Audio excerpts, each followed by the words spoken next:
Que ce lieu soit visité par ta sainte présence. Que ce lieu soit balayé par le vent de ton esprit. Lève-toi de ton salut et descends au milieu de nous.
Il n'y a que toi, Seigneur.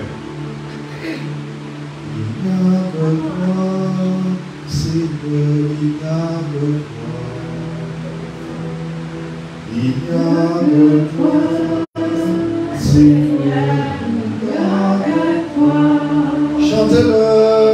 Il n'y a que toi, Seigneur, il n'y a que toi.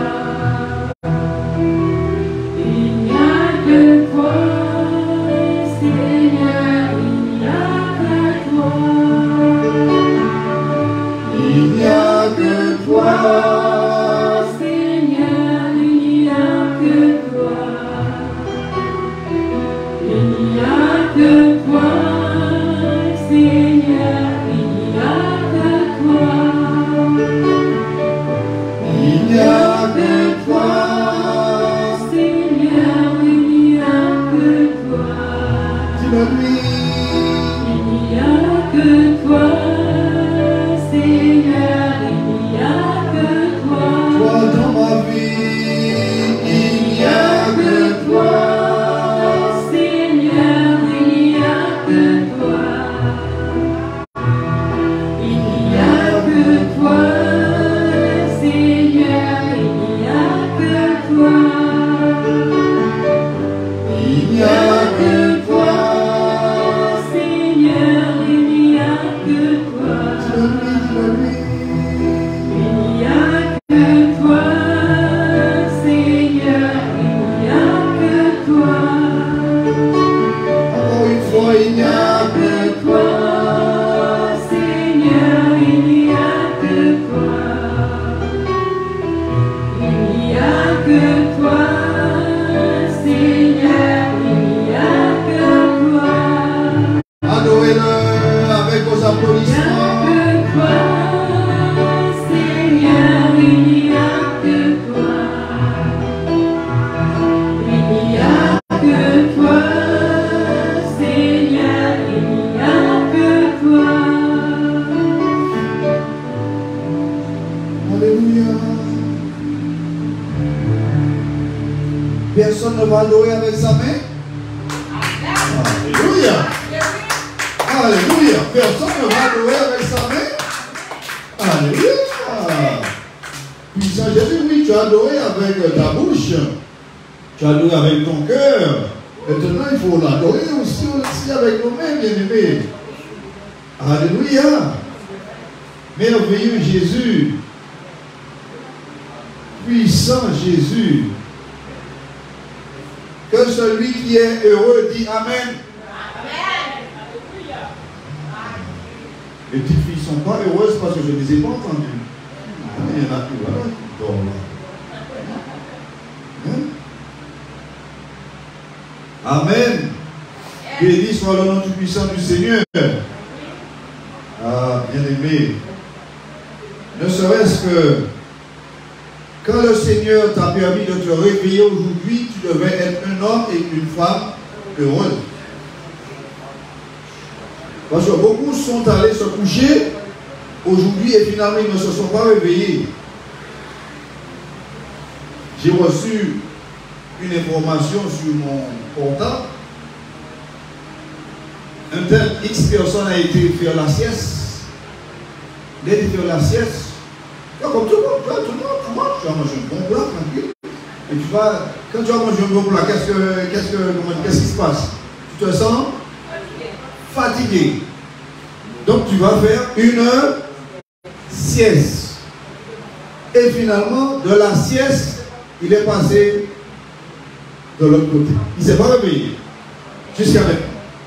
Donc, bien aimé, lorsque le Seigneur nous donne cette opportunité de pouvoir nous réveiller, eh bien, c'est une bénédiction de la part du Seigneur. Donc, je vous souhaite la bienvenue, tous ceux qui se sont rejoints, qui nous ont rejoints sur ces divers réseaux sociaux, bien aimés, effectivement, pour participer au culte du Seigneur. Le culte du Seigneur, bien aimé, dont le Seigneur a commencé, nous avons commencé la dernière fois, avec une introduction. Mais une introduction, bien aimé, qui a été une introduction une introduction de béton dont le Seigneur nous a donné. Et finalement, nous allons bien finaliser cette introduction pour pouvoir entrer dans le message. Et rappelez-vous que nous avons finalisé avec cette partie de cette introduction qui disait uniquement croire intellectuellement que tu es un pécheur et que Dieu t'aime et que Christ est venu et qu'il est mort pour toi, cela ne suffit pas. Dans d'autres mots, il est en train de dire, lorsque tu crois, oui, tu crois que tu es un pécheur. Je crois que je suis un pécheur. Tu crois aussi que Dieu t'aime. Tu crois que c'est parce que Dieu t'aime qu'il a envoyé Jésus mourir sur la croix pour toi. Tu crois en ça, oui, tu crois. Il te dit que cela ne suffit pas. Parce que beaucoup de personnes prennent ce texte de la Bible qui te dit, eh bien, crois au Seigneur Jésus et tu seras sauvé. Alors je dis, mais je crois. Donc il va me sauver. C'est pas que vous entendez tout le monde dire, mais non, mais je ne fais pas de mal et je crois en Dieu. Donc Dieu ne va pas m'envoyer en enfer. Donc il pense que la Bible, la parole du Seigneur, eh bien, se comprend avec l'intelligence humaine. Il pense que cela va se comprendre avec l'intelligence humaine. Non, cher ami,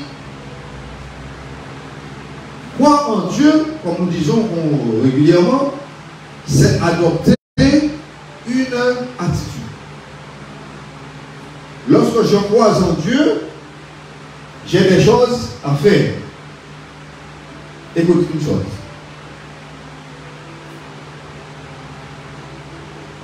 Lorsque un homme aime une jeune fille, une femme quelconque, un homme aime une femme, que va-t-il faire?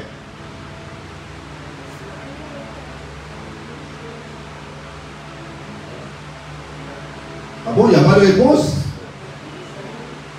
Lorsqu'un homme aime une femme, que va-t-il faire?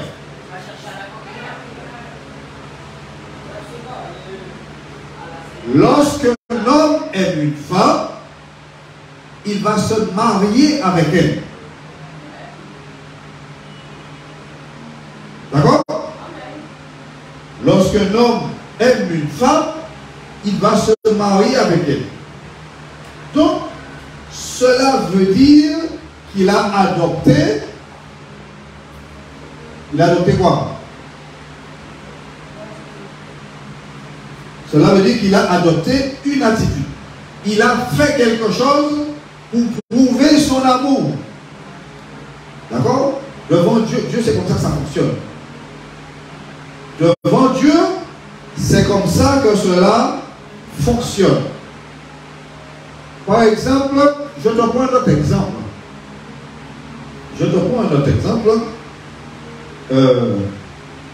Par exemple, tu aurais fait du tort à quelqu'un. Par exemple, comment je veux dire ça? Tu passes dans la rue, là, et puis tu vas bousculer quelqu'un. Sans le vouloir. Qu'est-ce que tu fais?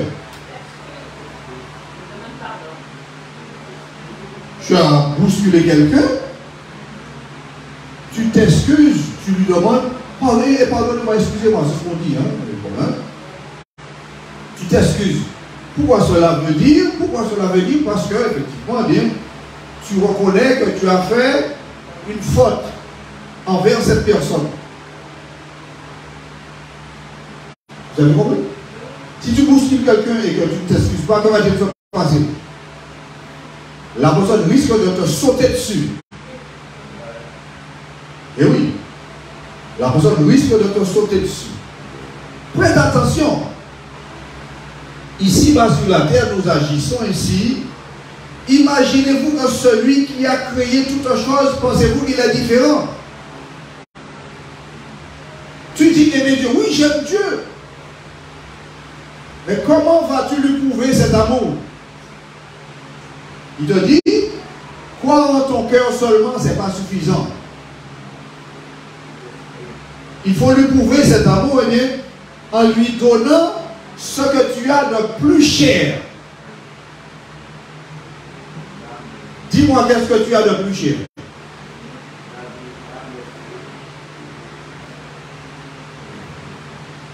Ton compte en banque? Avec tous les millions? Dis-moi, qu'est-ce que tu vas lui donner parce que tu sais que Dieu veut. Bien aimé, comprends une chose. Nous savons que l'évangile horizontal dit que Dieu veut seulement ton cœur. Vous le savez, vous avez déjà entendu cette phrase-là combien de fois? Non, Dieu n'est pas préoccupé avec ton habillement, avec tes cheveux. Non, non, non, Dieu n'est pas préoccupé. Dieu veut seulement ton cœur. Qui ça? Ça, c'est l'évangile horizontal. L'évangile que Jésus vient et que tu restes. Jésus s'en va avec ceux qui ont l'évangile vertical. Donc, bien aimé, il te dit que Dieu veut la première place. C'est-à-dire, Dieu veut ce que tu as, ce que j'ai de plus cher. Et qu'est-ce qu'un homme a de plus cher sur la terre?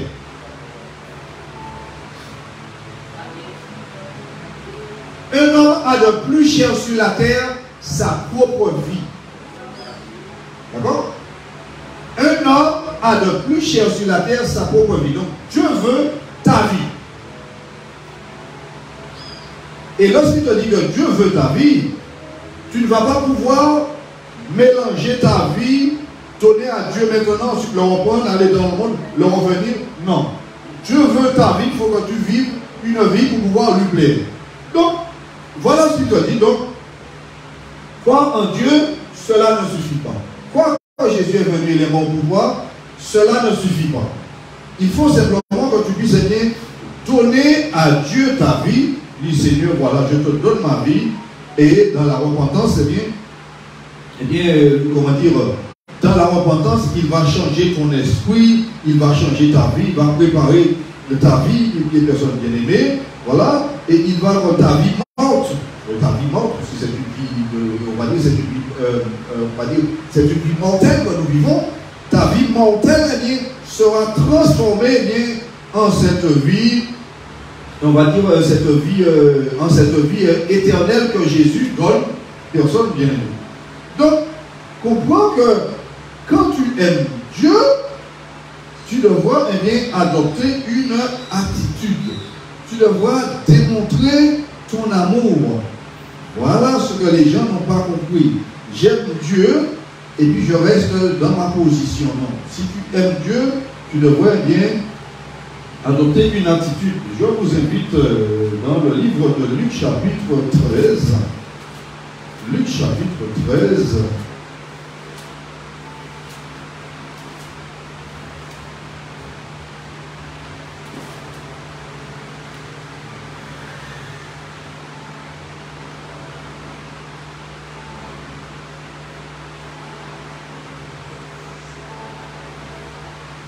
Parce qu'il y a une seule chose que nous devons comprendre, chers amis bien-aimés. Lorsque tu donnes au Seigneur Jésus ta vie, tu reçois le Seigneur dans ta vie comme ton sauveur personnel. Cela veut dire que tu es en train de te repentir. Et ton repentir, eh bien, cela va te détourner de tes péchés. Ton repentir, cela va te détourner de la religion morte afin de te blottir uniquement en Jésus. Luc chapitre 13, je disais, chapitre 13 de Luc, chapitre 13 de Luc, le verset 3. Chapitre 13 de Luc, écoute ce qu'il dit. Ici, c'est Jésus qui est en train de parler. Jésus dit, non, vous dis-je, mais si vous ne vous repentez pas, vous périrez tous de même. Si vous ne vous repentez pas, vous périrez tous. Et il dit que tout homme doit se repentir. D'accord? Tout homme doit se repentir. Et lorsque tu te repens, tu es connecté au Seigneur Jésus par la foi. Tu comprends? Lorsque tu te repens, tu es connecté au Seigneur Jésus par la foi. Parce que lorsque tu te repens, cela veut dire que tu crois au Seigneur Jésus, que tu aimes le Seigneur Jésus et maintenant tu te repens. En ce moment, ta foi entre en action. Et bien aimé, c'est quoi la foi? Qu'est-ce que c'est que la foi? Eh bien, bibliquement, la définition de la foi, bien aimé, c'est croire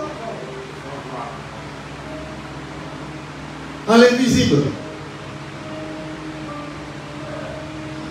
Bibliquement, qu'est-ce qu'est la foi? La foi ne vient pas de la terre. La foi vient d'où? La foi vient d'en haut. La foi vient de Dieu. La foi ne vient pas de la terre. Voilà le pourquoi que la foi, pour les hommes de la terre, est incompréhensible. Est-ce que tu peux croire en l'invisible? Selon toi, homme. Tu secoues la tête comme ça, non. Comme homme, charnel, je ne peux pas croire en l'invisible. Et pourtant, moi je veux te dire, tu ne crois pas en l'invisible et pourtant, tu crois dans le vent. Tu crois dans l'air que tu respires. N'est-ce pas? Tu crois dans l'air que tu respires. Tu travailles. Pour ceux qui travaillent.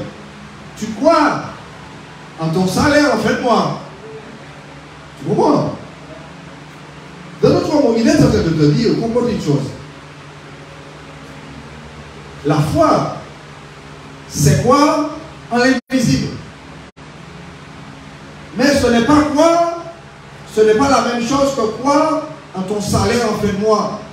Parce que tu crois en ton salaire en fin de mois, parce que tu sais que le salaire en fin de mois va tomber. Écoute, tu sais qu'en fin de mois, le salaire va tomber. Donc tu crois parce que tu sais qu'il va tomber. Mais la foi, quoi? La foi est bien plus puissante que cela. La foi, c'est quoi? En l'impossible. Par exemple, tu as été à la préfecture, tu as déposé un dossier pour avoir des documents, et on va te dire, madame, monsieur, on ne peut pas vous donner de documents. On ne peut pas vous donner comment il dit ça, comment on appelle ça? On ne peut pas vous donner un récépissé, il vous faut quitter le territoire. Voilà. Il vous faut laisser le territoire. Là, à partir de ce moment-là, on m'a dit de laisser le territoire. Mais Dieu ne m'a pas dit de laisser le territoire. Moi, je crois que j'aurai ce papier. Cette même personne qui m'a dit non, lui-même signera mon papier, il va me le donner. Parce que Dieu ne m'a... Vous voyez bien aimé. La foi, c'est quoi tu comprends? Il te dit que la foi n'est pas de la terre. La foi est basée, vient de Dieu. Donc, Et c'est qui a le dernier mot? C'est l'homme qui est sur la terre ou Dieu? C'est Dieu qui a le dernier mot. Donc, bien aimé, toi et moi, nous devons faire des efforts, mais ce ne sont pas des efforts humains. Ce sont des efforts surhumains afin de maintenir notre foi. Est-ce que tu crois? Parce que lorsque tu crois en l'invisible, tu crois en l'impossible, et que tu restes ferme sur ta position, cela va se matérialiser. Voilà la foi. Alléluia. C'est ça, bien aimé, avoir justement, eh bien, la foi en Dieu. Et il te dit, si je prends avec toi le livre de Jean chapitre, Matthieu, Marc, Luc, Jean. Jean chapitre 1er. Je prends le livre de chez Jean, le chapitre 1er. Écoute ce qu'il te dit. Jean, le chapitre 1er, je lis le verset 12. Il me dit, mais à tous ceux qui l'ont reçu,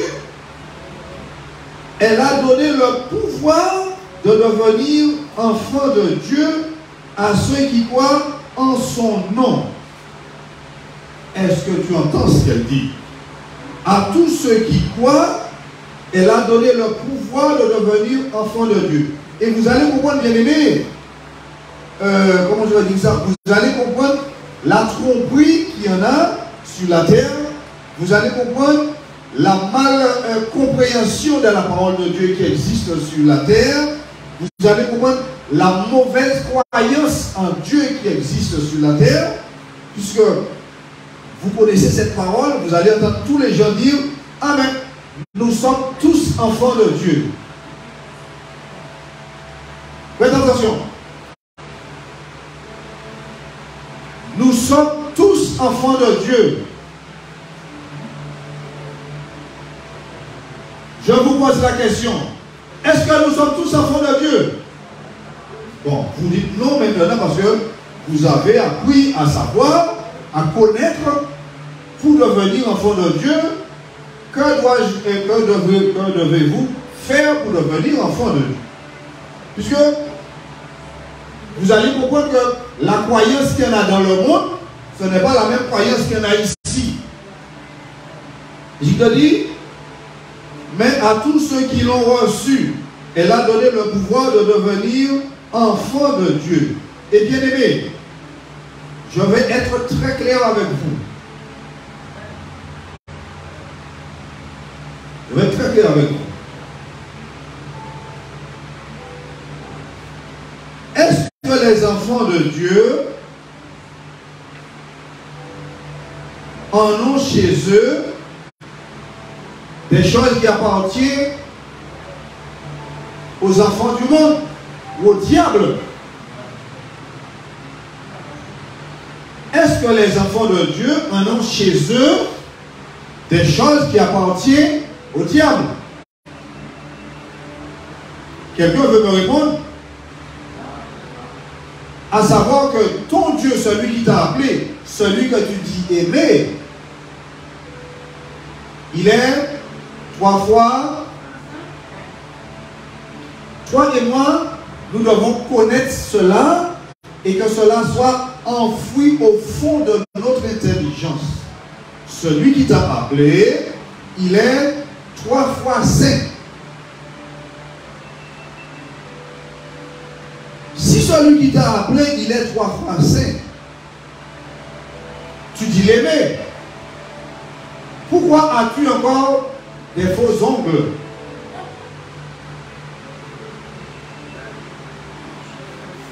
Pourquoi utilises-tu encore des choses fausses qui appartiennent au diable? Rappelez-vous de ce qu'il a dit à Ève. Non! Dieu sait, lorsque vous connaîtrez le bien et le mal, vous deviendrez des dieux comme lui. Est-ce vrai ou faux cela? Et est-ce vrai ou faux? le silence. C'est faux. C'est faux. Dieu est Dieu. Personne ne peut le ressembler. Dieu est unique. Il y en a beaucoup qui se font appeler Dieu, comme beaucoup se font appeler pasteurs. Mais ce sont tous des faux. Beaucoup se font appeler prophètes, mais il y en a un seul. Dieu n'a pas de prophète. Dieu a un prophète. Vous comprenez? Il n'y en a pas deux baptêmes. Vous connaissez l'écriture? Il y en a un combien de baptêmes? Un seul. Pourquoi? Parce qu'il y en a beaucoup de faux. Donc, comprends une chose. Chez moi, ne doit pas avoir des choses qui appartiennent encore à Satan. Quelqu'un a-t-il compris?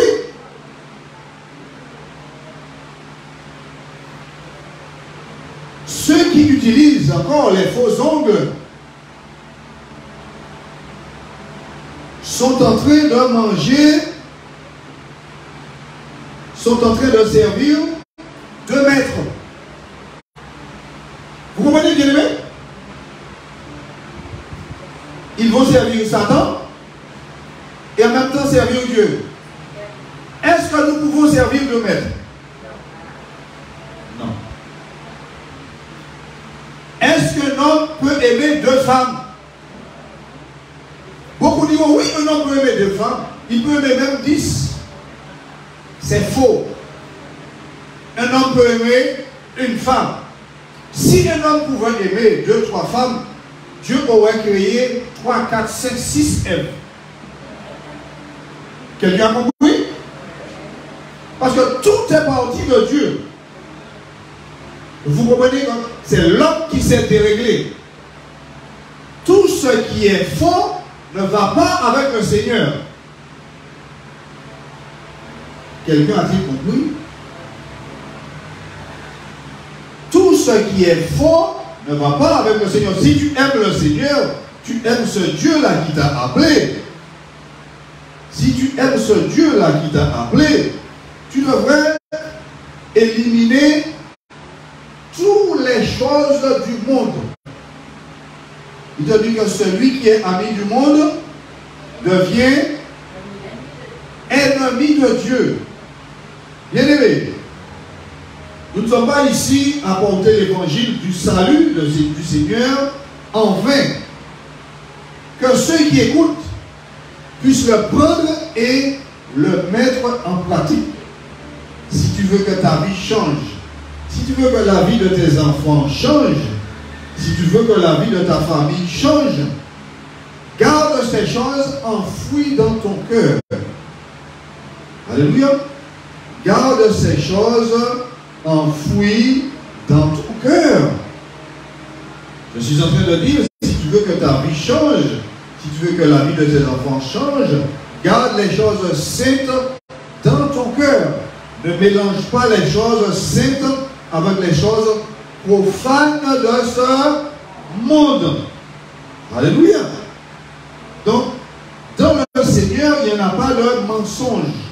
Il y en a que le diable qui ment. Parce que lorsque tu mets des faux ongles, c'est une vérité ou un mensonge?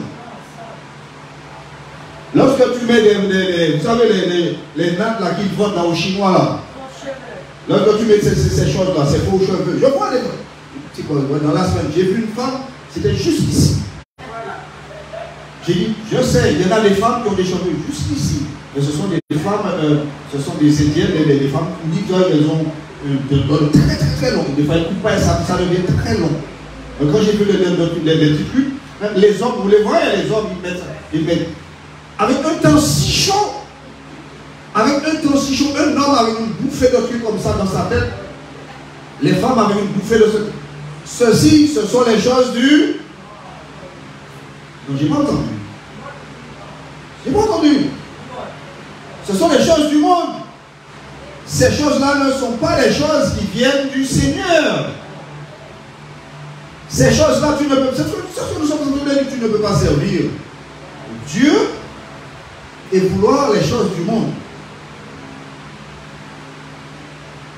est-ce que nous avons réellement compris que la foi en Dieu, c'est une foi inébranlable? Écoutez, la définition de la foi, selon les hommes, la définition de la foi, il te dit c'est l'adhésion totale de l'homme à un idéal qui le dépasse. Est-ce que tu as compris cela?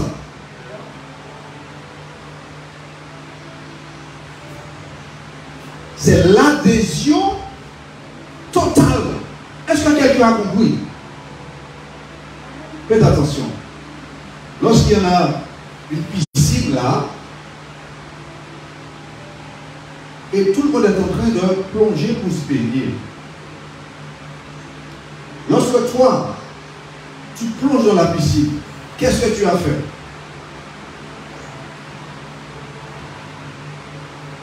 Tu as plongé totalement dans l'eau. La piscine est là, tu viens pour plonger, tu plonges.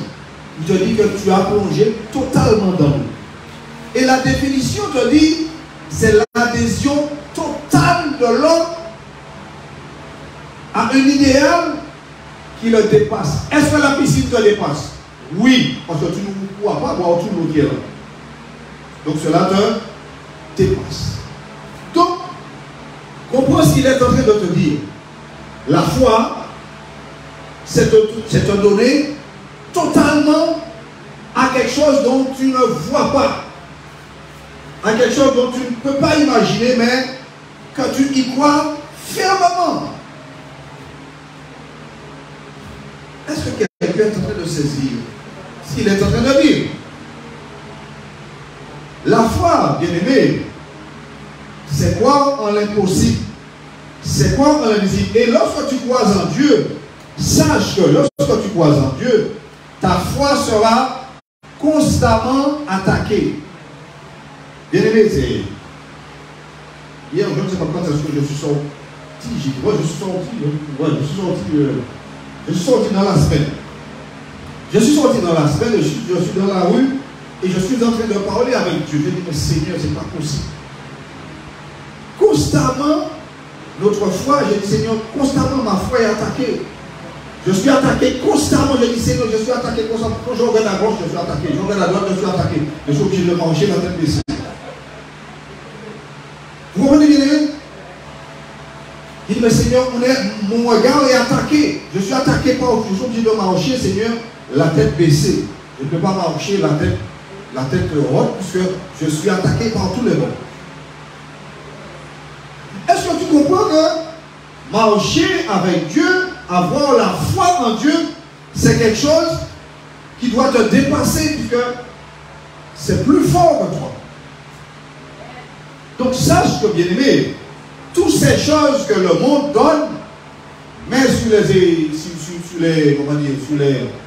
les plateaux là pour vendre, tu ne dois pas tout acheter.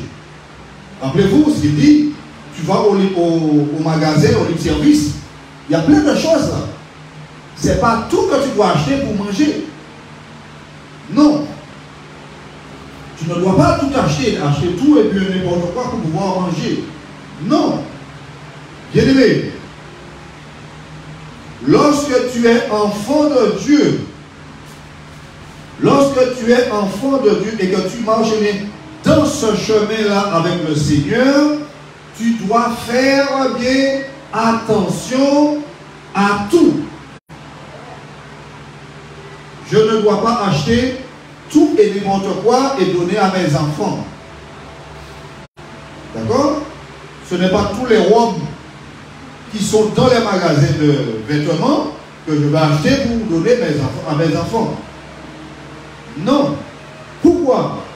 Parce que je suis sur un chemin.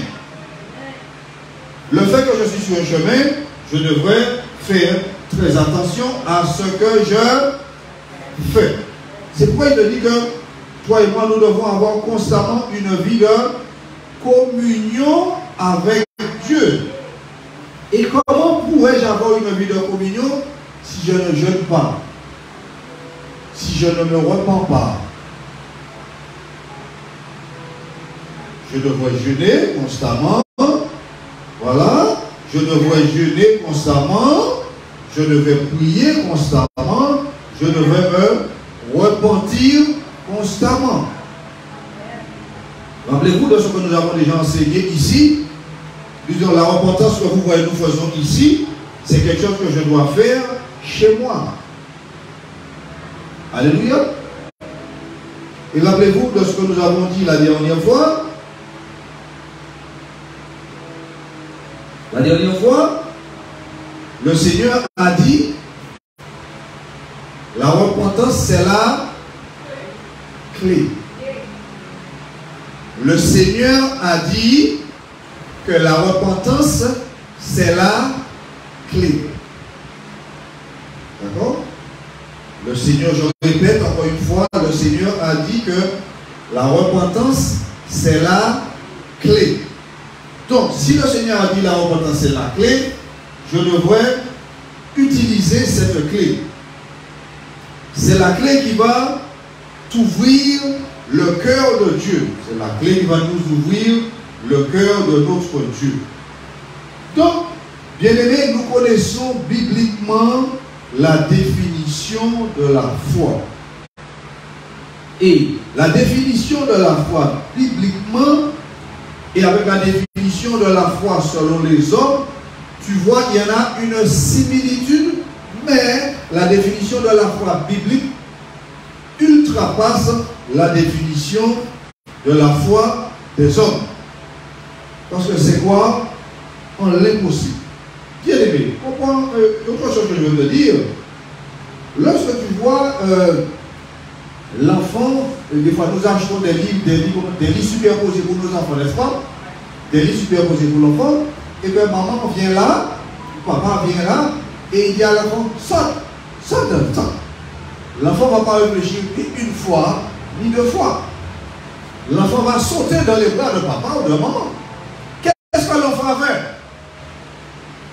L'enfant a eu foi en son père et en sa mère, qui lui a dit de sauter. Et ce que le Seigneur nous demande ici, c'est bien plus puissant. Cela ressemble à la même chose, mais c'est plus puissant. Parce qu'il te demande de croire en l'impossible. Est-ce que vous avez compris une chose bien élevée? Croire en l'impossible. Et s'il te dit, si tu crois en l'impossible avec fermeté, avec persévérance, l'impossible deviendra possible. Bien aimé, voilà, c'est quoi une chose impossible? Bien aimé, je vais vous donner un petit témoignage. Cette bonne femme qui est attaquée dans son ventre par dans son utérus, elle est attaquée, la femme, voilà, l'utérus avec la maladie. Donc finalement, le médecin opère l'opération, il enlève l'utérus. Et là, la femme ne meurt pas. Elle va vivre sans son utérus. Et cette bonne femme, elle voulait avoir un enfant. Alors le médecin lui a dit, on va l'enlever, tu ne pourras plus avoir un enfant. Mais elle, dans sa tête, elle est... Vous savez, quand Dieu veut se glorifier, c'est Dieu qui met cette pensée en toi. Il dit, je voulais un enfant, un enfant. Tu ne peux plus avoir d'enfant, tu n'as plus d'utérus. Et cette femme, bien aimée, entend parler du prophète de l'Éternel, des prophètes de l'Éternel. Il y a une réunion là, effectivement, elle y va. Et le prophète de l'Éternel, Dieu va utiliser son prophète, il va utiliser ses prophètes parce que Dieu veut glorifier son nom. Alors le prophète dit, ceux qui veulent avoir des enfants, mettez-vous là. Regardez, bien aimé, regardez-moi la foi de cette femme. Tu n'as pas d'utérus. Ceci est, pour avoir des enfants, ceci est impossible. Ceci est impossible. Donc, elle a été parmi les personnes qui voulaient avoir des enfants. Après que l'homme de Dieu ait prié, les puissants prophètes du Seigneur, après avoir qu'ils ont prié, quelques mois après, bien aimé, cette femme a senti quelque chose en elle. elle va au médecin et il s'avère qu'elle est enceinte. Bien aimé, qu'est-ce qui a permis que cette femme soit enceinte? Sa foi. Exactement comme cette femme atteinte de cette perte de sang pendant 12 ans. C'est sa foi qui a permis que Dieu ait changé, lui a donné un utérus tout neuf.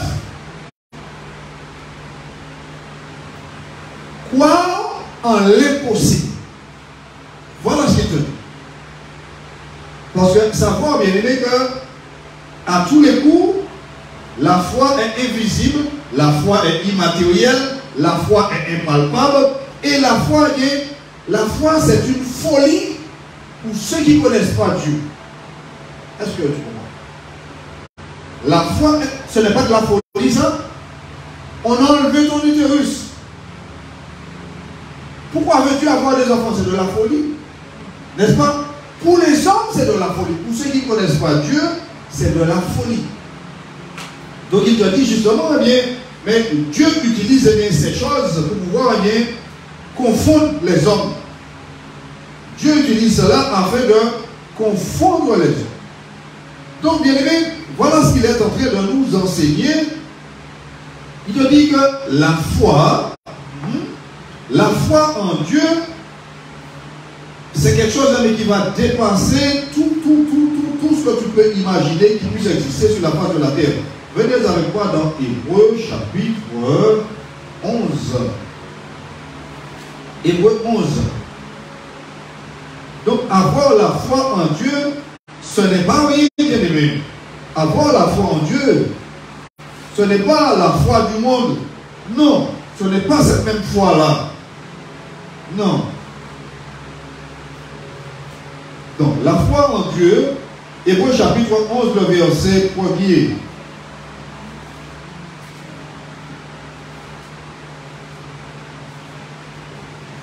Il nous dit, or, la foi, c'est l'assurance des choses qu'on espère, la démonstration de celles qu'on ne voit pas. C'est à cause d'elle que les anciens ont reçu un bon témoignage. Donc la foi parle de choses invisibles. Quelqu'un a compris? Bien aimé, nous qui sommes rassemblés ici en ce moment, si nous ne persévérons pas dans la sainteté jusqu'à ce que Jésus vienne, nous raterons l'enlèvement.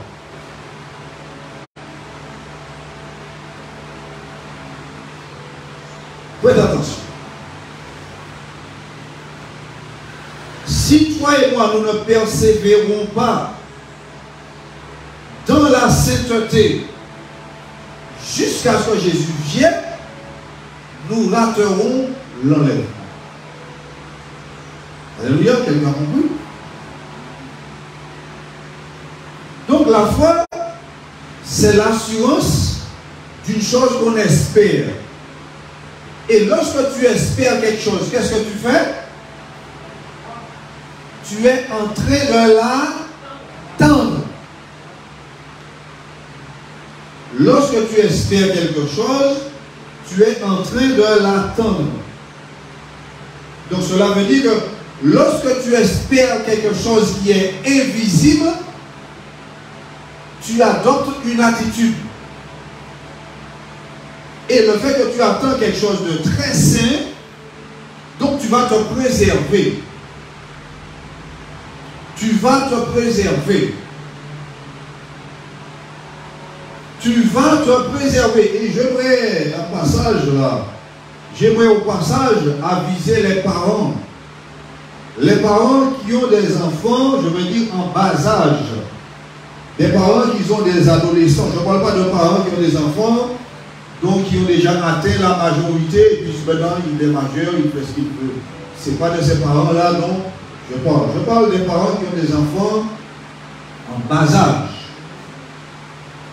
Les parents qui ont des enfants en bas âge, fais attention à ta foi. Alléluia. Fais attention à ta foi. Il te dit, enseigne l'enfant la voie que l'enfant doit suivre. D'accord? Lorsque tu vas en ville avec tes enfants, tu la laisses comme ça dans la rue, tu marches devant et puis les enfants sont derrière? Non.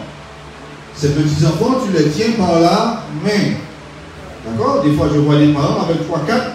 Et puis, les parents tiennent, il y en a un sur les bras, ils tiennent dans la main, et les enfants se donnent la main. Les uns se donnent la main, et puis maman marche avec tout le monde. D'accord? Donc, il est en train de te dire, lorsque ces parents, tu as des enfants sous ta responsabilité, alléluia, tu entends ce mot-là? Est-ce que tu entends ce mot-là? Responsabilité. Non, je pense que tu ne comprends pas. Je pense que tu ne comprends pas. Responsable. Vous êtes responsable. À qui Dieu va demander? Aux responsables. Alléluia. Dieu va demander aux responsables. Fais très attention à ta foi. Parce que Dieu va demander aux responsables. Alléluia. Si le pasteur ne vous donne pas la parole du Seigneur comme elle est, qui sera là? Qui Dieu va demander des comptes? À toi? Hein? Tu te rappelles de ce qui s'est passé au Jardin d'Éden, le chapitre 3 du livre de la Genèse? Chacun a reçu sa condamnation, son jugement. D'accord? Chacun. Donc effectivement, toi parents, nous comme parents, nous sommes responsables des enfants dont le Seigneur nous a donnés. Alléluia. Nous sommes responsables. C'est pourquoi nous disons aux parents, enseignez vos enfants à prier. Enseignez vos enfants à chercher le Seigneur. Cela ne te prend pas des heures. Hein? Tu enseignes tes enfants. Il faut que les enfants connaissent Dieu. Alléluia. Et ce sont nous, c'est nous les parents qui devrons faire nos enfants connaître le Seigneur. Parce que, pourquoi responsable? Parce que si tes enfants ne sont pas prêts, le jour de l'enlèvement, tes enfants resteront. Et toi aussi tu resteras.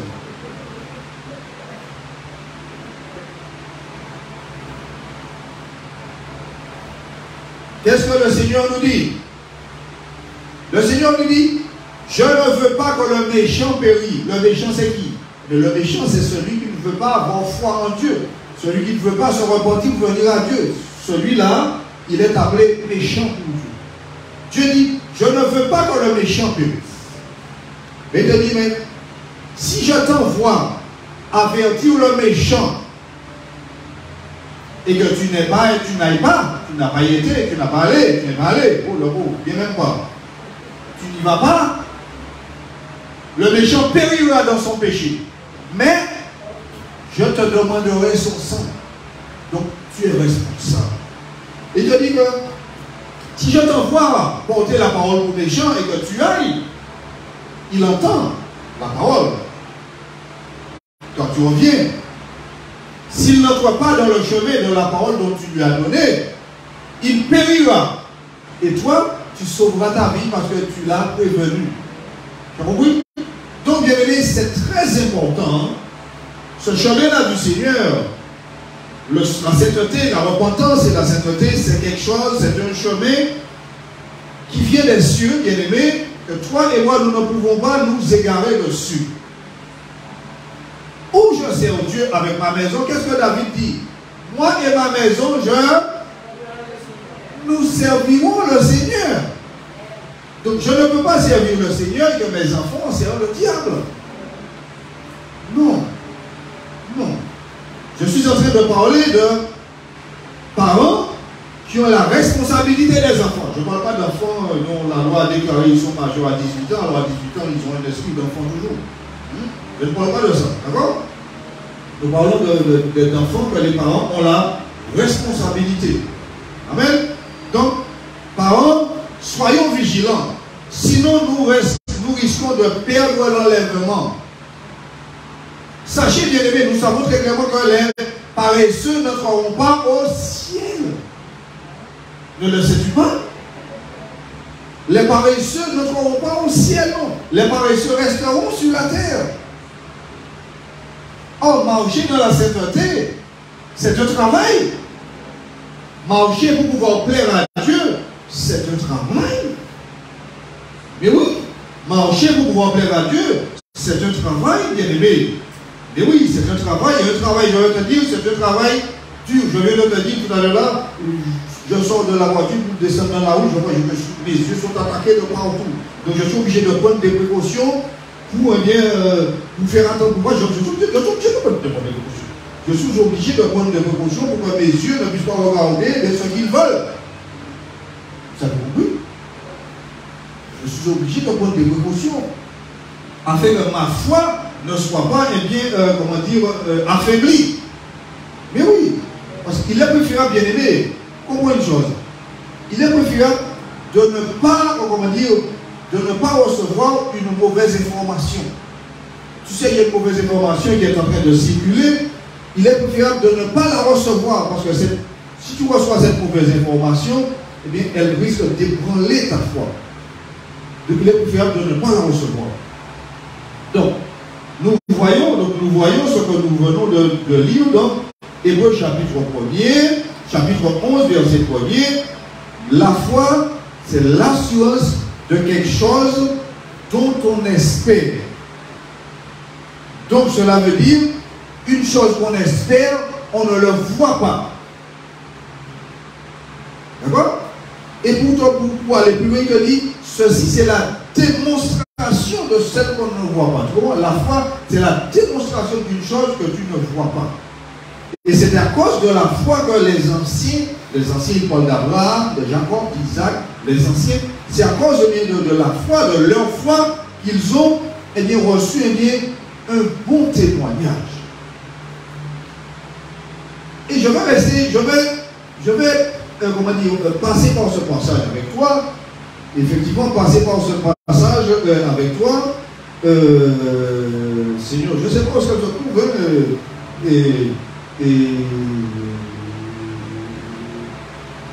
Comment je vais dire ça? Je passe par ce passage avec toi où Dieu donne à Abraham un fils. D'accord? Isaac. Dieu donne à Abraham un fils. Et finalement, Dieu dit à Abraham, Abraham, offre-moi ton fils en holocauste, celui que tu aimes. Pourquoi? Parce que comprenez que Dieu a donné un fils à Abraham, Isaac. Or, Abraham s'était déjà fait un fils. Tu comprends? Abraham a fait exactement comme moi j'ai fait. Fort. Dieu lui a dit, je vais te donner un fils. Or, lui, il s'est fait un fils. Et Dieu, lorsque Dieu a voulu mettre Abraham à l'épreuve, Dieu lui dit, Abraham, donne-moi ton fils en holocauste, celui que tu aimes. Pourquoi? Parce qu'Abraham en avait deux. Mais il y en avait un qui l'aimait plus. Lequel qui l'aimait plus? Celui dont Dieu lui avait donné. Parce que celui dont Dieu lui avait donné venait de sa propre femme dont il était marié. Et comprends une chose. La Bible dit qu'Abraham se leva de bon matin. Ce jour-là, Dieu lui a dit de lui donner son fils en holocauste. C'est quoi un holocauste pour toi? C'est quoi un holocauste?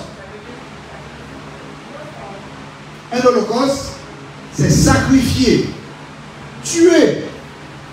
Tu as compris? Un holocauste, c'est sacrifier. Donc Dieu lui a dit, donne-moi ton fils, celui que tu aimes. Et bien aimé, Abraham se leva de bon matin, et tu sais très clairement qu'un holocauste, il fallait du bois, du feu et un couteau. Tu as compris? Pour l'holocauste, il fallait du bois, du feu et un couteau. Donc, ce n'était pas quelque chose de guerre. Ce n'était pas quelque chose qu'il fallait avoir le grand sourire. Abraham se leva de bon matin, il a préparé son âne, il a pris ses serviteurs, il a pris son fils et il est parti. Bien aimé, toi et moi, nous ne pouvons pas imaginer le cœur d'Abraham à ce moment-là. Il a tout préparé et voici, il a pris la route. Le Seigneur lui a dit, va sur une montagne que je vais te montrer. Il est parti. Bien aimé, toi et moi, nous ne pouvons pas imaginer ce qui était en train de se passer dans le cœur d'Abraham. Et c'est de là que tu comprendras pourquoi Abraham a été nommé par Dieu le père de la foi. Il est parti. Lorsqu'il est arrivé à un certain lieu, un certain endroit, Dieu lui a dit, voici la montagne. Donc il est arrivé au pied de la montagne, il a dit à ses serviteurs, regardez la foi. Il a dit à ses serviteurs, restez là, attendez-nous. Je vais monter là-haut avec leur enfant pour adorer. Ensuite, nous reviendrons. Alors qu'Abraham savait que Dieu lui a dit, offre-moi ton fils à l'holocauste. Il avait le bois, il avait le feu, et il avait son fils pour l'holocauste. Ils sont partis. Il a dit à ses serviteurs, nous allons monter et nous reviendrons. Cela veut dire quoi? Cela veut dire la foi. Parce que Abraham se disait que si Dieu m'a donné Isaac, alors qu'Isaac n'existait pas, et maintenant il me dit de l'offrir Isaac, donc Dieu est capable de me redonner Isaac en ressuscité. Je vais lui donner, il va me le redonner après. Donc est-ce que tu as compris? La foi c'est quelque chose de très puissant. Et comme nous avons vu, bien aimé, la foi c'est une folie pour ceux qui ne connaissent pas Dieu. C'est de la foi. Et tu as vu qu'Abraham est monté et que son fils lui dit, pendant qu'il monte, son fils dit, mais papa, nous avons le feu, nous avons le bois, mais où est la brebis pour l'holocauste? Le pauvre me dit, il ne savait pas que c'était lui la brebis. Alors la réponse de papa, Abraham, lui dit, oh mon fils, Dieu pourvoira pour lui-même la brebis. N'est-ce pas la foi ça? Alors que la brebis n'existait pas. C'était son fils. Dieu pourvoira pour lui-même la brebis. Eh bien, figure-toi que lorsqu'Abraham arrive là-haut, il a préparé le bois, son feu est là, et finalement il a attaché son fils. La Bible ne nous révèle pas qu'est-ce qu'il a dit à l'enfant, mais la Bible nous révèle qu'il a attaché son fils et il a mis son fils sur le bois. Et il a pris son couteau. Lorsqu'il leva les mains, bien aimé, il allait l'offrir à l'holocauste ou pas? Lorsqu'il leva les mains, la voix du Seigneur a crié depuis les cieux. Abraham! Et figure-toi, lorsque la voix de l'Éternel crie depuis les cieux, tout le monde entend. Pas tout le monde, mais celui pour lequel il parle entend. Parce que figure-toi, s'il y en a 1000 personnes ici, et que Dieu veut parler à une personne depuis les cieux, Dieu crie depuis les cieux, il n'y a que toi qui entends. Personne n'entend. Il n'y a que toi. Tu vas dire, mais quoi, vous n'avez pas entendu la voix? Personne dit, mais non, on n'a rien entendu. Parce qu'il s'agit de toi. D'accord? Donc Abraham a entendu, bien aimé, Abraham, ne touche pas l'enfant, ne fais rien du tout. Maintenant, je sais que tu crains Dieu. Maintenant je sais, et il a été nommé bien-aimé, Dieu a fait d'Abraham, eh bien, le père de la foi. Donc bien-aimé, voilà ce que Dieu est en train de me demander aujourd'hui et ce qu'il est en train de te demander. La foi au Seigneur. La foi au Seigneur. La foi au Seigneur. Bien-aimé, si nous n'allons pas évangéliser, comment des hommes et des femmes seront sauvés?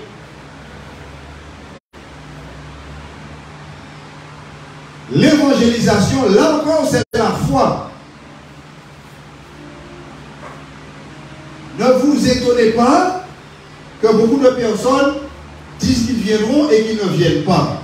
Ne vous étonnez pas que beaucoup de personnes, eh bien, ne vous reçoivent pas favorablement. Parce que ce n'est pas tout le monde qui a la foi. Quelqu'un comprend? Tout le monde dit oui, nous avons la foi en Dieu, mais vous voyez que la foi en Dieu qu'ils ont, c'est une fausse foi. Alléluia. Ceci, eh bien, n'a rien à voir. La foi, c'est l'assurance. Et c'est quoi une assurance, bien-aimé? C'est quoi une assurance?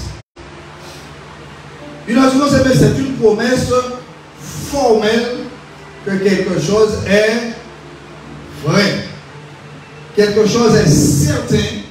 Quelque chose est sûr. C'est l'assurance que tu vas recevoir quelque chose. Alléluia. C'est l'assurance que tu vas recevoir quelque chose. C'est pourquoi je t'ai dit tout à l'heure là que tu travailles tout le mois, mais tu as la foi que tu vas recevoir ton salaire. Pourquoi? Tu verras que, effectivement, tu en as l'assurance qu'en fin de mois, tu vas recevoir ton salaire. Vrai ou faux? Mais oui. Tu as cette assurance qu'en fin de mois, tu vas recevoir bien ton salaire. Pourquoi? Parce que l'entreprise est là, le patron est là, tout le monde est là, et là, ça tourne comme ça. Donc, tu en as cette assurance. Donc, il te demande d'avoir bien cette même assurance lorsque tu marches bien avec Dieu. Ici, il te parle bien d'Abraham, d'Abraham, qui a été mis à l'épreuve, et ceci, je ne suis pas entré dedans. Ce n'est pas le but, mais ceci, c'est dans Genèse chapitre 12. Donc, il te dit de croire fermement au Seigneur. De croire fermement au Seigneur. Ceci, eh bien, c'est la garantie au sujet de quelque chose. Et oui, la foi, l'assurance, c'est la garantie, c'est une garantie. C'est ma garantie, c'est ta garantie. Alléluia. C'est ma garantie, c'est ta garantie. Donc, bien aimé, nous avons vu la foi la foi du monde. Et là, maintenant, nous sommes en train de voir qu'est-ce que c'est que la foi en Dieu. Dans d'autres mots, qu'est-ce que c'est que la foi chrétienne? Alléluia, parce que nous savons, bien aimé, il y en a une fausse foi qui existe. Il y en a ceux qui se font appeler chrétiens, ils ont le chrétien de nom, mais ils n'ont pas la foi en Dieu. Non. Ils ont foi en les choses dont ils voient. Est-ce que ça c'est la foi? Bien aimé? Lorsque je crois en ce que je vois, est-ce que ça c'est la foi? Rappelez-vous de Thomas. Qu'est-ce qu'il a dit?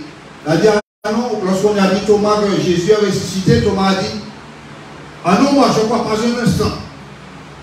Si je ne le vois pas avec mes yeux, si je ne mets pas mon doigt dans le trou des clous, si je ne mets pas mon doigt sur le trou de son côté, je n'y croirai pas. Vous avez compris? Vous avez compris? Thomas n'a pas cru. Thomas n'a pas cru. Et bien aimé, lors de l'élaboration, quand le Saint-Esprit me donnait ces paroles afin d'enseigner son peuple, je me suis souvenu très clairement qu'il m'a dit, qu'il m'a fait comprendre que la foi, c'est une semence que Dieu, au moment de ta naissance, au moment de la création de l'homme, Dieu a mis cette semence en l'homme afin que lorsqu'il entend le message du salut, le message de la parole du Seigneur, que le Saint-Esprit puisse lui-même communiquer avec cette semence en l'arrosant et qu'ainsi s'accomplit la parole du Seigneur dans sa vie au travers du Saint-Esprit, dans ce verset dont nous avons vu tout à l'heure là dans le livre de Jean.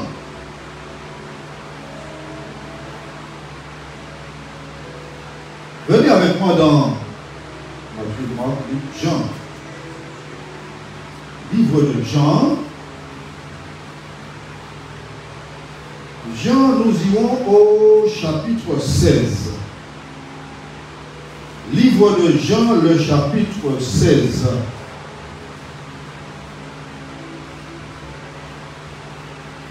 Livre de Jean, le chapitre 16, je vais lire à partir du verset 7, que le Saint-Esprit, Jésus est en train de parler.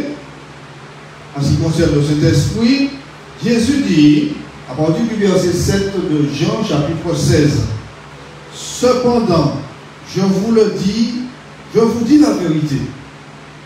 Il est avantageux pour vous que je parte, car si je ne pars pas, le Consolateur ne viendra pas vers vous. Mais si je m'en vais, je vous l'enverrai. Et quand il sera venu, il convaincra le monde de péché, de justice et de jugement. De péché parce qu'il ne croit pas en moi. » Vous avez compris? De péché parce qu'il ne croit pas en moi. Le monde croit en Jésus, oui ou non? Jusqu'à maintenant, le monde ne croit pas en Jésus. Pourquoi le monde ne croit pas en Jésus? Qu'est-ce qui me fait dire que le monde ne croit pas en Jésus? Eh bien, parce que le monde continue à boire, à manger, sans se soucier de son Créateur. Et ils se disent, ah, nous sommes tous enfants de Dieu. Ils se disent, ah non, on ne fait rien de mal, Dieu ne va pas nous envoyer en enfer. Vous avez compris? Tout est une question de foi. Alléluia. Si j'ai la foi, je me prépare. Si j'ai la foi, je me prépare. Si je n'ai pas la foi, je ne me prépare pas. Donc, bien aimé, tous ceux qui ne se préparent pas n'ont jamais aimé Dieu, n'ont jamais cru en Dieu, n'ont jamais cru en Jésus. Parce que celui qui aime Dieu, celui qui croit en Jésus, sa foi est inébranlable. Pourquoi? Qu'est-ce que la parole de Dieu te dit? La parole de Dieu te dit, ce verset, la parole de Dieu te dit, ça dit, s'il était possible de tromper les élus. Donc, dans notre propos, il dit, lorsque tu es la foi, tu es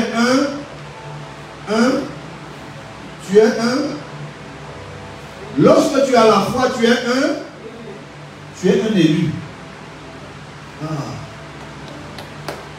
Lorsque tu as la foi, tu es un élu.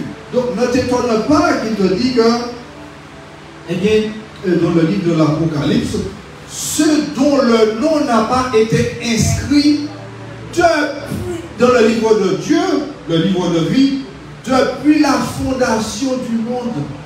Est-ce que tu peux imaginer une chose pareille? Ceux dont les noms n'ont pas été inscrits dans le livre de vie depuis la fondation du monde. Donc cela veut dire que tu n'existais pas, nous n'existions pas, notre nom était déjà inscrit là. Il y en a beaucoup qui sont parmi nous, mais leurs noms n'ont pas été inscrits là. Ils viennent comme s'ils venaient dans une religion quelconque. Ils viennent pour dire, ah oui, j'étais à l'église. Vous voyez?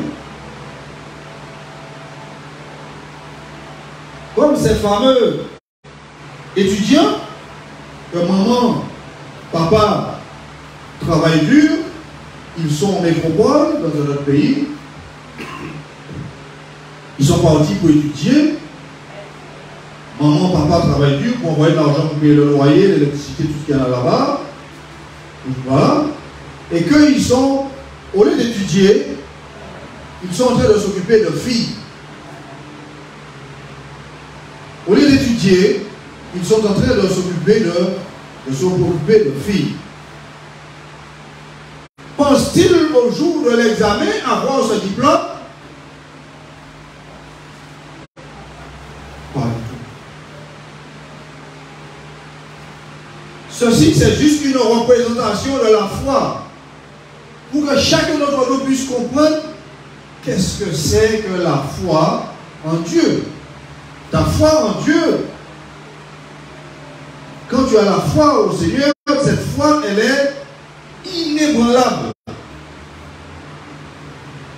Il te dit que la foi, bien aimé, c'est l'expression totale de la nature religieuse de l'homme.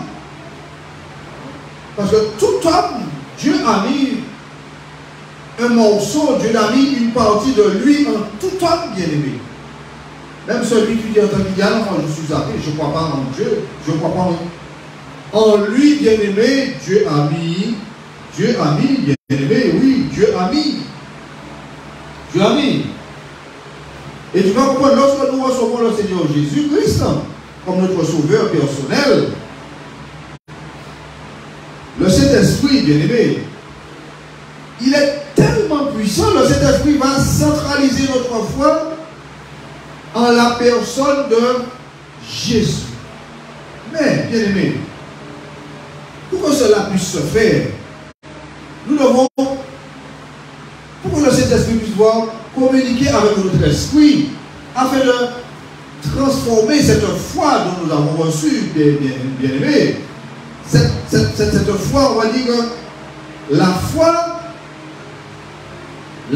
en Dieu, comment dire, la foi en Dieu, et comment dire, lorsque le Saint-Esprit va communiquer avec notre esprit, il va centraliser notre foi en la personne de Jésus.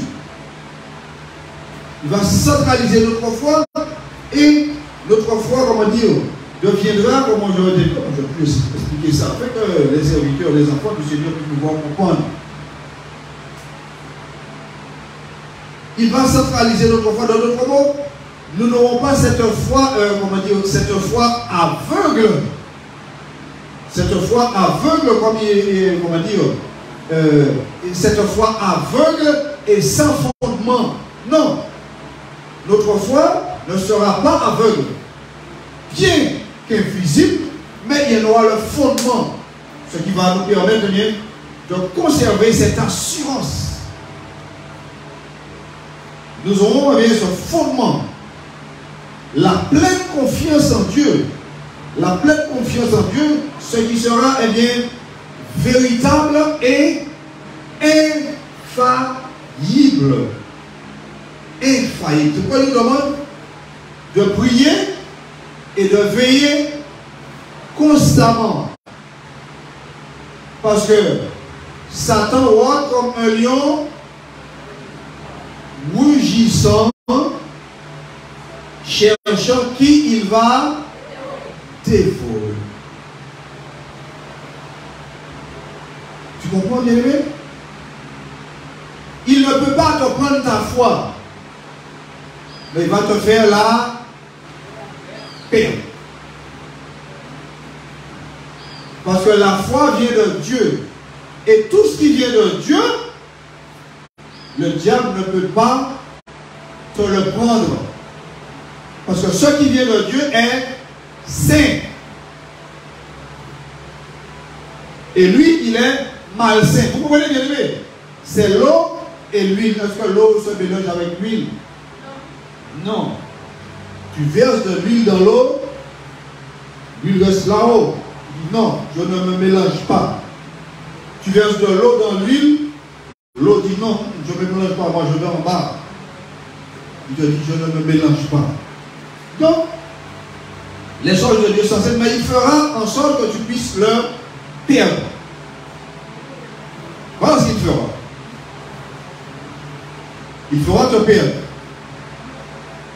Et tu comprendras que l'Esprit Saint du Seigneur qui opère la foi, parce que c'est le Saint-Esprit qui opère, frères et sœurs bien-aimés, c'est l'Esprit Saint qui opère la foi, bien, il habite uniquement dans le cœur de celui qui a abandonné définitivement la vie mondaine pour pouvoir suivre le Seigneur. Bien-aimés, des fois nous avons des difficultés dans nos vies, mais nous ne comprenons pas d'où vient cette difficulté. Quelle est la source de cette difficulté? Il est très clair ici dans le message du Seigneur. Il est très clair. Le Saint-Esprit, je te répète, le Saint-Esprit qui est l'Esprit de Dieu, il opère la foi uniquement dans le cœur de celui qui a abandonné la vie mondaine. C'est-à-dire, chez moi, je ne devrais pas avoir de statut là qui représente les choses du monde.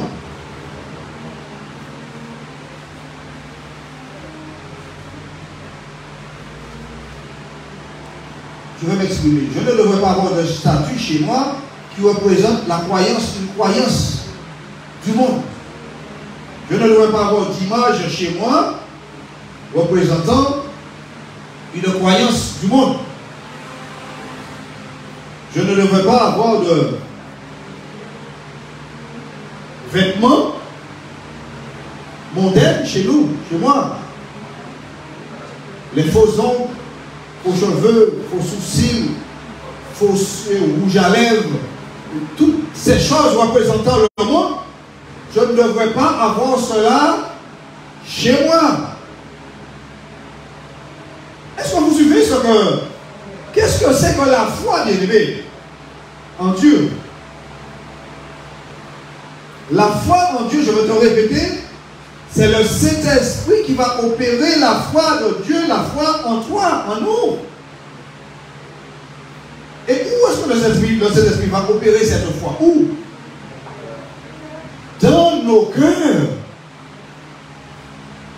Et si le Saint-Esprit opère cela dans nos cœurs, il te dit que le Saint-Esprit opère dans nos cœurs à la seule condition que mon cœur soit totalement voué pour Dieu. Que mon cœur soit ouvert totalement pour Dieu. Dit, ah mais Seigneur, je ne sais pas, enseigne-moi. Le Saint-Esprit t'enseignera. Le Seigneur ne va pas frapper sur quelqu'un qui dit, Seigneur, mais je ne sais pas. Non, le Seigneur va t'enseigner. Alléluia. Le Seigneur va t'enseigner. Sache que c'est un chemin de foi avec le Seigneur, c'est un chemin saint. Alléluia.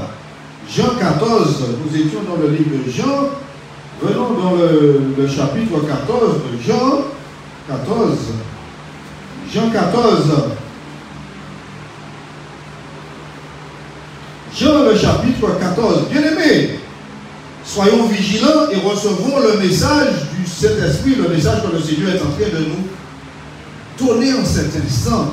Nous avons 14. Chapitre 14, verset 17. Écoute ce que le Saint-Esprit est en train de dire. Il est en train de dire l'esprit de vérité que le monde ne peut recevoir. Est-ce que tu comprends cela?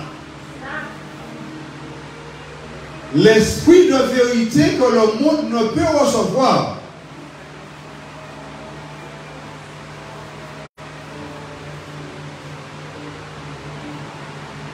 L'esprit de vérité que le monde ne peut pas recevoir parce qu'il ne le voit pas et ne le connaît pas.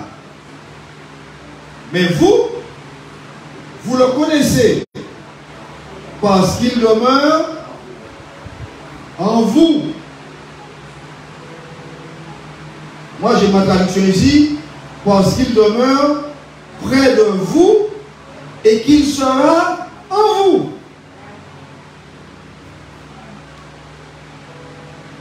Cet esprit est près de toi et en toi. Donc, dans d'autres mots, il te dit que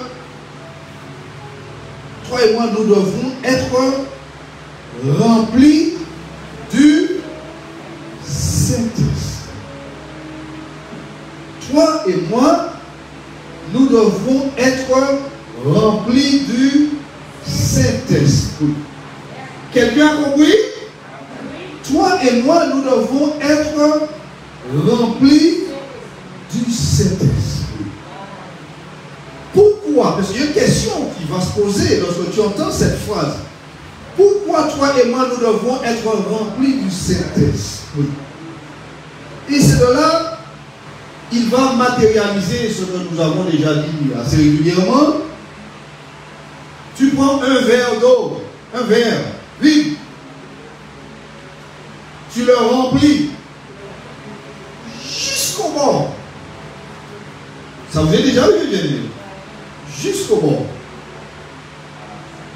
Et lorsque le verre est plein jusqu'au bord, je te demande, rajoute encore une goutte. Qu'est-ce qui va se passer? Bien aimé, lorsque le verre est rempli jusqu'au bord et que tu viens rajouter, tu prends un goutte à goutte, tu viens rajouter une goutte, qu'est-ce qui va se passer? Cela va tomber. Et qu'est-ce qui est tombé? Qu'est-ce qui est tombé? Il te dit que le verre est plein jusqu'au bord, tu rajoutes une goutte, ça tombe. Qu'est-ce qui est tombé? La goutte dont tu as rajouté est tombée. Il ne le veut pas. Bien aimé. Il nous demande, toi et moi, d'être remplis du Saint-Esprit. Parce que lorsque nous sommes remplis du Saint-Esprit, les choses du monde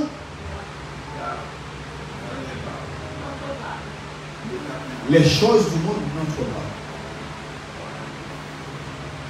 Vous avez compris?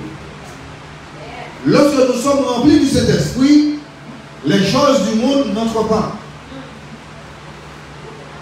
Ils vont venir, c'est clair. Vous avez compris? Les choses du monde vont venir. Mais il n'y aura, pourquoi ils vont pas entrer? Parce qu'il n'y en aura plus de. Est-ce que c'est mon style de vie, moi? Est-ce que c'est ton style de vie? Réfléchis, ne te demande pas. Le pasteur ne va pas te demander de répondre. Mais le Saint-Esprit va te demander de répondre au Seigneur. Est-ce que c'est ton style de vie? Es-tu rempli du Saint-Esprit et que les choses du monde ne te fait ni chaud, ni froid? Est-ce que c'est ton style de vie? Et rappelle-toi de ce qu'il disait la dernière fois. Vivre pour être agréable à Dieu, il y en a un prix à payer. Des fois, vivre pour être agréable à Dieu, c'est de la souffrance. D'accord? Vivre pour être agréable à Dieu, nous devons passer par la souffrance. D'accord? Rappelle-toi des souffrances du Seigneur Jésus pour nous. Nous devons passer bien par la souffrance. Et bien aimé, puisque l'heure, il ne nous reste pas grand temps encore, mais je vais faire juste une ébauche, on va ébaucher et puis on va continuer. Mais la prochaine fois, nous allons, bien aimé, afin que Dieu puisse pouvoir nous aider, bien aimé, nous allons développer 10 points qui vont réveiller finalement votre foi. Nous allons, bien aimé, développer 10 points qui vont finalement réveiller nos foi. Bien aimé, nous verrons, premièrement, quelle est l'origine de la foi. Nous verrons quelle est la conséquence du manque de foi et comment s'exprime le manque de foi chez quelqu'un, et une alerte sur nos sentiments et la promesse de Dieu pour fortifier notre foi. 10 points bien aimés que nous allons développer, et après ces 10 points, je suis certain que, bien aimé, notre foi qui était en train de dormir, finalement, et dit, ah oui, maintenant j'ai accepté le Seigneur, je me suis baptisé, voilà, et voilà, je suis en train d'avancer, etc. Cela va te réveiller parce que tu devras être constamment sur ta vigilance parce que nous sommes en guerre. Rappelez-vous, bien aimé, que toi et moi, nous sommes en guerre. Je t'ai dit tout à l'heure là, je suis descendu en ville la semaine-là, et que j'étais attaqué de partout. Donc je devais mettre, comment tu appelles ça? Je devais mettre mes boucliers de façon pour que, comment dire, les projectiles ne puissent pas m'atteindre. Alléluia. Donc, nous n'avons pas beaucoup de temps, il nous reste un petit peu de temps, voilà, quelques minutes, mais nous allons voir, et bien finalement, voilà, quelle est l'origine de la foi? Quelle est l'origine de la foi? Si quelqu'un sait, qui répond?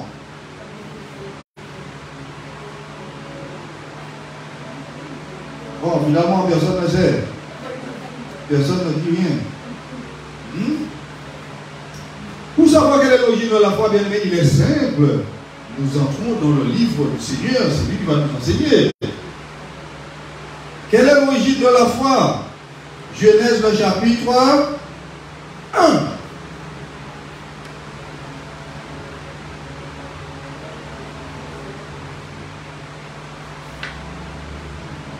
Genèse le chapitre 1, bien aimé, j'ai une belle lecture à faire. Genèse le chapitre 1er.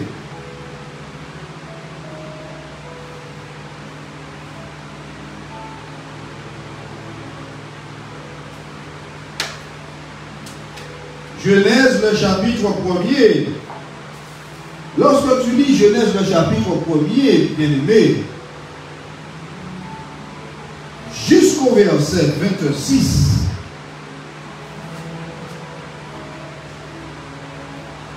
d'accord, je vous invite, bien aimé, à faire cette lecture chez vous, d'accord?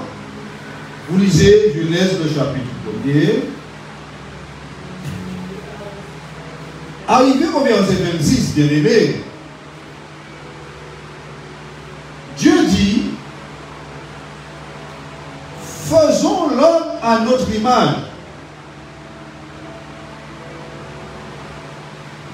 Mais bien aimé, avant que Dieu dise faisons l'homme à notre image, que nous avons lu Genèse le chapitre 1er jusqu'au verset 26. Est-ce que vous avez vu, bien aimé, la puissance de la foi? Qui est-ce qui a amené la foi sur la terre? Il n'y a que toi qui sais ça, soeur. Ma petite fille là-bas, toi. Oui, la plus grande là. Qui est-ce qui a amené la foi sur la terre? D'accord. Donc, la foi n'existait pas. Donc, vous voyez, bien aimé, effectivement, où la foi a pris naissance. Quelle est l'origine de la foi? Donc, la foi, c'est Dieu qui a emmené ça. C'est Dieu qui a emmené cela, et tout ce que Dieu a emmené sur la terre est bon. Nous n'avons rien à redire de ce que Dieu a mis sur la terre. D'accord? Tout ce que Dieu a mis sur la terre est bon.